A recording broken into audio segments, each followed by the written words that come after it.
దువ్వాడ ఉదంతంలో ముందు మనం అనుకున్నట్టే జరిగింది.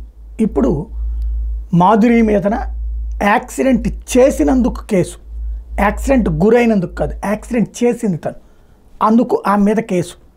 అదే సందర్భంలో దువ్వాడ ఉదంతంలో వాళ్ళ భార్య మాట్లాడినటువంటిది మరొక అంశం. ఏంటి అంటే పొద్దున్నే దువ్వాడ TV9కి ఇచ్చిన ఇంటర్వ్యూలో ఏం కావాలో చెప్పమనండి, నాకు నా బిడ్డలు ముఖ్యం, ఆమె 30 ఏళ్ల నుండి వేధిస్తూనే ఉంది, ఏ రోజు నిద్రపోనీయలేదు, అవమానిస్తూనే ఉంది, బయటికి పంపించి తాళాలు వేసిన రోజులు ఉన్నాయి అన్నటువంటి మాటలు చెప్పుకొచ్చారు. ఆమె అదే సందర్భంలో ఆయన ఇక్కడ ఉండటానికి వీల్లేదు, అలాగే అమ్మాయిని తీసుకుని ఎక్కడికి పోతారో పొమ్మనండి, ఇల్లు కూడా రాసిచ్చేయమన్నటువంటిది ఆవిడ వాదన, పరువు తీస్తున్నారు అన్నటువంటిది ఆవిడ వాదన.